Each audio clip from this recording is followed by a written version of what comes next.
गजना गोली चलाई आ? ना मैं नहीं चलाई, पापे ने ना चलाई होवे यार। एडी जोर दी कब भैन दियो वीरो अपना सिड़ी सियापा। तुसी रिश्ता पक्का करके आए हो कि दरियां कोटियां दी साई फड़ के आए हो?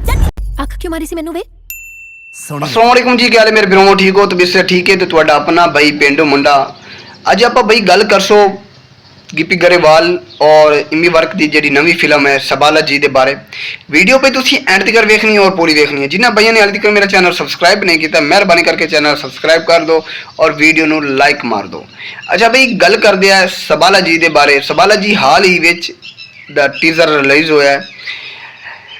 टीजर देख के मैनू इस तरह लगता है कि जी ये फिल्म है ये पंजाबी दौर की एक अहम और दिलचस्प फिल्म है। इसमें जो मंजर है एक देहाती माहौल पर मबनी है और बहुत ही इंटरेस्टिंग और फनी और जज्बात और फैमिली टाइप की ये फिल्म है। अगर हम इसमें जो कास्ट में उनकी बात करें गिप्पी गरेवाल साहब की, और गिप्पी गरेवाल हर दफ़ा की तरह इस दफ़ा भी फुल एक्शन पावर में है। और दूसरी तरफ है इमी वर्क, उनकी जो वो भी एक सीरियस है अंदाज है, उनका भी एक सीरियस अंदाज है, एक अच्छी एक्टिंग है, एक अच्छी अदाकारी है।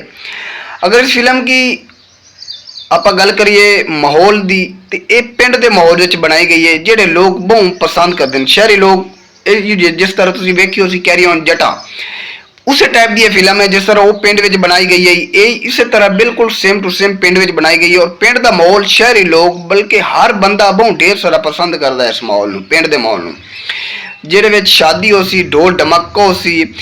ਤੇ ਜਦੋਂ ਟੀਜ਼ਰ ਵੇਖਦੇ ਹੀ ਇਹ ਪਤਾ ਚੱਲਦਾ ਹੈ ਕਿ ਇਹ ਜ਼ਿਆਦਾਤਰ ਸ਼ਾਦੀ ਦੇ ਬਾਰੇ और फैमिली के बारे, लड़ाई झगड़े प्यार मुहब्बत के बारे ये फिल्म है। अगर तुहानू ये फिल्म टीजर तुसीं वेख्या, टीजर तुहानू किस तरह लग्या तो कमेंटा में जरूर दसना है। और ये जी रिलीज़ डेट है 18 जुलाई नूं 2025 नूं रिलीज़ डेट है। अगर तुहानू मेरी वीडियो अच्छी लगी हो फिर मैं एक बार कहना मेरी वीडियो नूं लाइक कर दो, चैनल में सबसक्राइब कर दो। तो ओके भाई, अल्लाह हाफिज़, टाटा।